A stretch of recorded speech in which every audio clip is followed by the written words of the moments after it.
राधे राधे मेरे प्यारे भाइयों बहनों माताओं व बंधुओं, संस्कार की बातें चैनल में आपका स्वागत है। बंधुओं, आज मैं अपनी वीडियो में आपको बताऊंगी कि बैसाख मास की कृष्ण पक्ष की प्रदोष किस दिन है। बंधुओं, यदि आपने YouTube चैनल संस्कार की बातें अब तक सब्सक्राइब नहीं किया तो जरूर करें और बेल आइकन दबाना ना भूलें ताकि आपको हमारी आने वाली सभी वीडियोस की जानकारी सबसे पहले हो सके। बंधुओं, बैसाख मास में कृष्ण पक्ष की प्रदोष सर्वार्थ सिद्धि योग में आ रही है, जो कि 28 अप्रैल गुरुवार की है। गुरुवार के दिन प्रदोष आने के कारण यह गुरु प्रदोष कहलाएगी। बंधुओं, जो कोई मनुष्य प्रदोष के दिन व्रत करते हैं उन पर कभी भी जीवन में आर्थिक संकट नहीं आता। भगवान शिव उनके सभी मनोरथ पूरे करते हैं जो कोई भी प्रदोष व्रत करते हैं।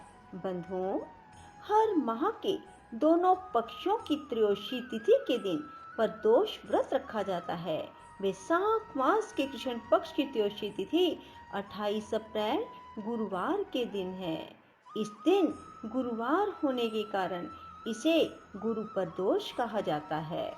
बंधुओं, 27 अप्रैल रात्रि 12:23 पर त्रयोदशी तिथि प्रारंभ होगी और 28 अप्रैल रात्रि 12:26 पर समाप्त हो जाएगी। उदय तिथि के अनुसार 28 अप्रैल को प्रदोष व्रत रखा जाएगा। कहा जाता है इस दिन भगवान शिव की कृपा पाने के लिए प्रदोष व्रत की पूजा प्रदोष काल में करना उत्तम होता है। बंधुओं, ज्योतिष शास्त्र के अनुसार गुरु प्रदोष व्रत के दिन सर्वार्थ सिद्धि योग बन रहा है। शाम 5:40 से इस योग की शुरुआत होगी। अगले दिन सुबह 5:42 तक सर्वार्थ सिद्धि योग रहेगा। कहा जाता है सर्वार्थ सिद्धि योग में शिव जी की पूजा करने से व्यक्ति को सभी कार्यों में सफलता मिलती है और सभी मनोकामनाएं पूरी होती हैं। बंधुओं, गुरु प्रदोष के दिन भगवान शिव की पूजा के लिए प्रदोष काल का समय सबसे उत्तम बताया गया है। इस दिन पूजा का सही समय 6:54 से रात 9:04 तक होगा। इस दौरान भगवान भोलेनाथ की पूजा करने से विशेष फल की प्राप्ति होगी। बंधुओं, प्रदोष व्रत के दिन घर के मंदिर या शिव मंदिर में जाकर पूजा करें। पहले भगवान शिव का गंगा जल से अभिषेक करें, उन्हें चंदन का तिलक लगाएं। भोलेनाथ को सफेद रंग के फूल, बेलपत्र, भांग, धतूरा, शहद, शक्कर, अक्षत, धूप, दीप, गंध, पीले फल, मिठाई अर्पित करें। भगवान शिव को ये चीजें अर्पित करते समय शिव पंचाक्षर मंत्र का उच्चारण करें। शिव पूजा के बाद शिव चालीसा और गुरु प्रदोष व्रत की कथा का पाठ अवश्य करें। भगवान शिव की आरती कपूर से उतारें और भगवान से क्षमा प्रार्थना करें। बंधुओं, यदि आप गुरु प्रदोष व्रत को करते हैं और इस प्रकार से पूजा विधि करते हैं तो आपकी सभी मनोकामनाएं भगवान शिव शीघ्र पूरी करेंगे। बोलो शिव शंकर भोलेनाथ की जय हो। गुरु प्रदोष व्रत कथा।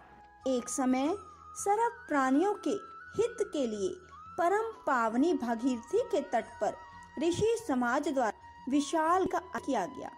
विज्ञ महर्षियों की एकत्रित सभा में व्यास जी के परम शिष्य पुराण वेता सूत जी महाराज हरि कीर्तन करते हुए पधारे। सूत जी को देखते ही शौनक आदि 88,000 ऋषि मुनियों ने खड़े होकर दंडवत प्रणाम किया। महाज्ञानी सूत जी ने भक्ति भाव से ऋषियों को हृदय से लगाया तथा आशीर्वाद दिया। विद्वान ऋषिगण और सब शिष्य आसनों पर विराजमान हो गए।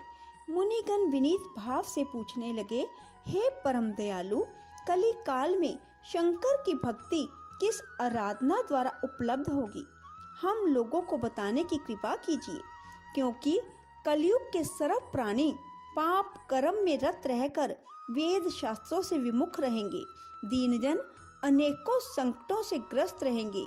हे मुनिश्रेष्ठ, कली काल में सत्कर्म की ओर किसी की रुचि न होगी। जब पुण्य क्षीण हो जाएंगे तो मनुष्य की बुद्धि असत कर्मों की ओर खुद ब खुद प्रेरित होगी, जिससे दुर्विचारी पुरुष वंश सहित समाप्त हो जाएंगे।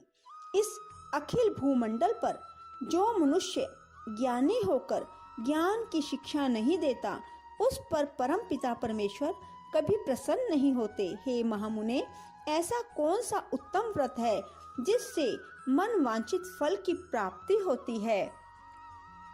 आप कृपा करके बतलाइए। ऐसा सुनकर दयालु हृदय श्री सूत जी कहने लगे, हे श्रेष्ठ मुनियों तथा शौनक जी, आप धन्यवाद के पात्र हैं। आपके विचार सराहनीय एवं प्रशंसनीय हैं। आप वैष्णव अग्रगण्य हैं, क्योंकि आपके हृदय में सदा परहित की भावना रहती है। इसलिए शौनक आदि ऋषियों, सुनो, मैं उस व्रत को तुमसे कहता हूँ जिसके करने से सब पाप नष्ट हो जाते हैं। धन वृद्धि कारक, दुख विनाशक, सुख प्राप्त कराने वाला, संतान देने वाला, मन वांछित फल प्राप्ति कराने वाला यह व्रत तुमको सुनाता हूँ, जो किसी समय भगवान शंकर ने सती को सुनाया था, और उनसे प्राप्त यह परम श्रेष्ठ उपदेश मेरे पूज्य गुरु जी ने मुझे सुनाया था, जिसे आपको समय पाकर शुभ वेला में मैं सुनाता हूँ। बोलो उमापति भगवान शंकर की जय। सूत जी कहने लगे कि आयु वृद्धि, स्वास्थ्य लाभ हेतु त्रयोदशी का व्रत करें। इसकी विधि इस प्रकार है। प्रातः स्नान कर निराहार रहकर शिव के ध्यान में मगन हो शिव मंदिर में जाकर शिव की पूजा करें। पूजा के पश्चात अरद पुंड त्रिपुंड का तिलक धारण करें, बिल्व पत्र चढ़ाएं, धूप दीप अक्षत से पूजा करें, ऋतु फल चढ़ाएं, ओम नमः शिवाय मंत्र का रुद्राक्ष की माला से जप करें, ब्राह्मण को भोजन करा सामर्थ्य अनुसार दक्षिणा दे। तत्पश्चात मौन व्रत धारण करें। व्रती को सत्य भाषण करना आवश्यक है। हवन आहुति भी ओम रीम क्लीम नमः शिवाय स्वाहा से आहुति देनी चाहिए। इष्ट फल की प्राप्ति होती है। व्रती मनुष्य पृथ्वी पर शयन करें, एक बार भोजन करें, इससे सभी कार्य सिद्ध होते हैं। मास और फागुन मास में तो इसका विशेष महत्व है। यह सर्व सुख धन आरोग्यता देने वाला है। यह व्रत इन सब मनोरथों करता है।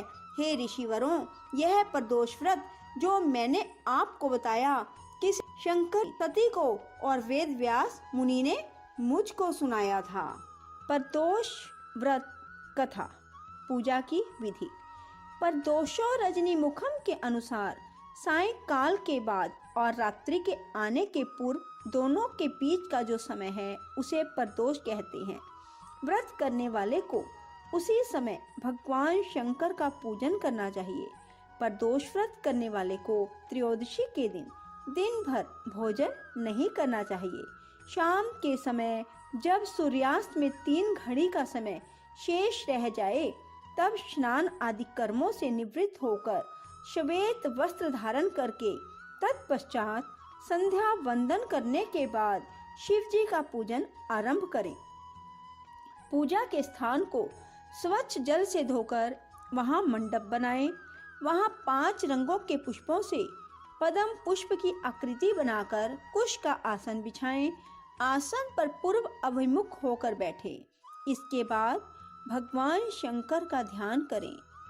करोड़ों चंद्रमा के समान कांतिवान त्रिनेत्रधारी मस्तक पर चंद्रमा का आभूषण धारण करने वाले पिंगल वर्ण के जटाजूटधारी नीलकंठ तथा अनेक रुद्राक्ष मालाओं से सुशोभित वरद हस्त त्रिशूलधारी नागों के कुंडल पहने व्याघ्र चर्म धारण किए हुए रतन जड़ित सिंहासन विराजमान शिव जी का ध्यान करना चाहिए।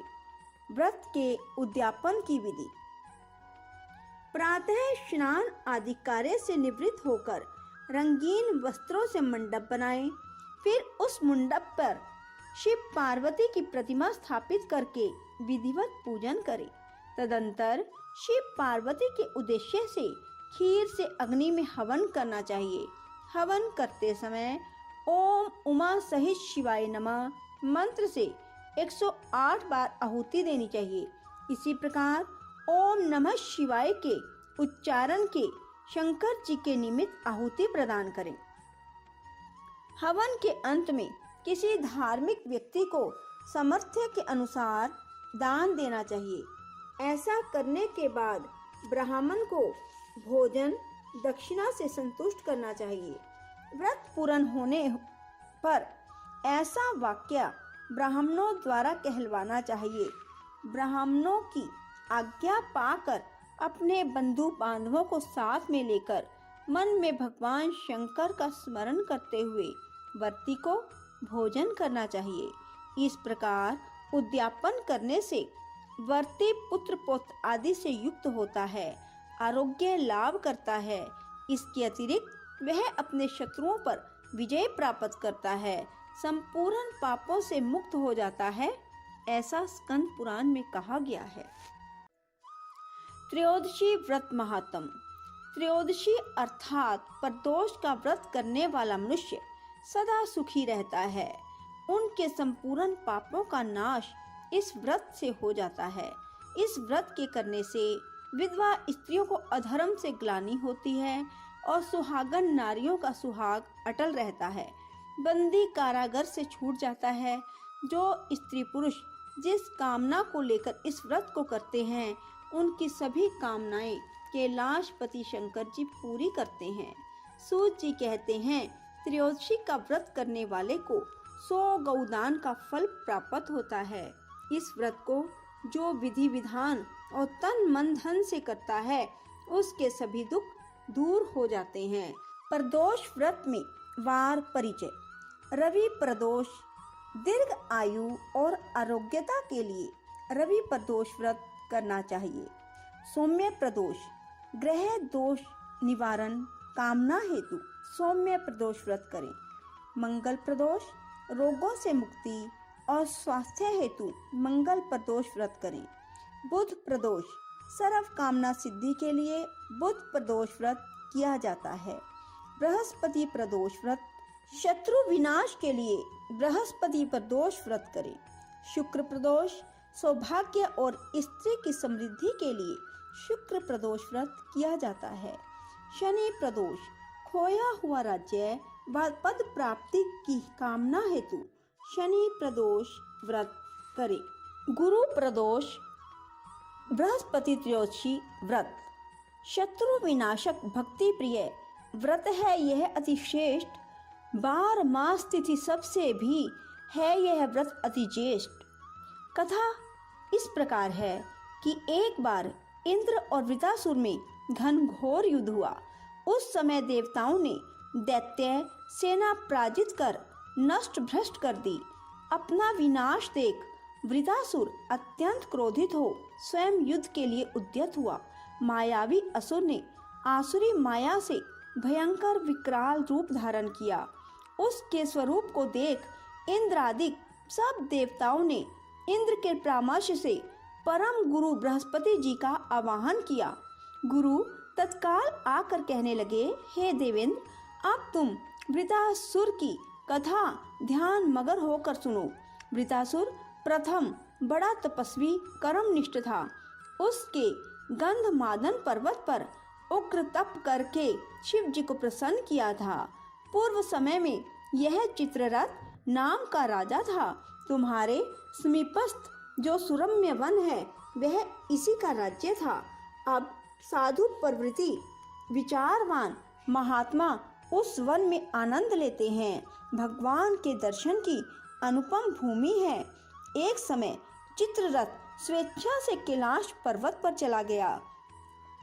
भगवान का स्वरूप और वाम अंग में जगदम्बा को विराजमान देख चित्ररथ हंसा और हाथ जोड़कर शिव शंकर से बोला, हे प्रभु, हम माया मोहित हो विश्वों में फंसे रहने के कारण स्त्रियों के वशीभूत रहते हैं, किंतु देवलोक में ऐसा कहीं दृष्टिगोचर नहीं हुआ कि कोई स्त्री सहित सभा में बैठे।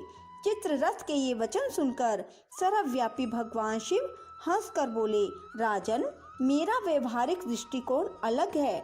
मैंने मृत्युदाता कालकूट महाविष का पान किया है, फिर भी तुम साधारण जनों की भांति मेरी हंसी उड़ाते हो।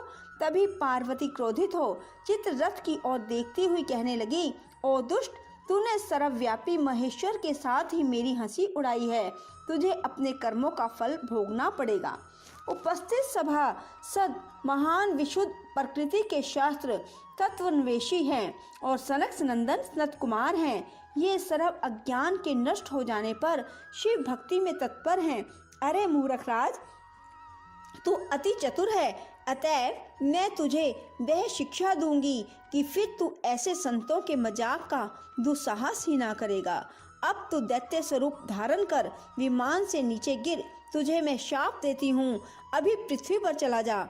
जब जगदम्बा भवानी ने चित्ररथ को ये शाप दिया, जो वह तत्क्षण विमान से गिरकर राक्षस योनि को प्राप्त हो गया और प्रख्यात महासुर नाम से प्रसिद्ध हुआ। त्वष्टा नामक ऋषि ने उसे श्रेष्ठ तप से उत्पन्न किया और अब वही वृतासुर शिव भक्ति में ब्रह्मचर्य से रहा। इस कारण तुम उसे जीत नहीं सकते। अतएव मेरे परामर्श से यह प्रदोष व्रत करो, जिससे महाबलशाली दैत्य पर विजय प्राप्त कर सकोगे। गुरुवर के वचन को सुनकर सब देवता प्रसन्न हुए और गुरुवार प्रदोष व्रत को विधि विधान से किया। ओम नमः शिवाय। राधे राधे। जय श्री कृष्णा। दोस्तों, यदि आपको हमारी वीडियो पसंद आए तो इसे लाइक करें और शेयर भी जरूर करें। धन्यवाद।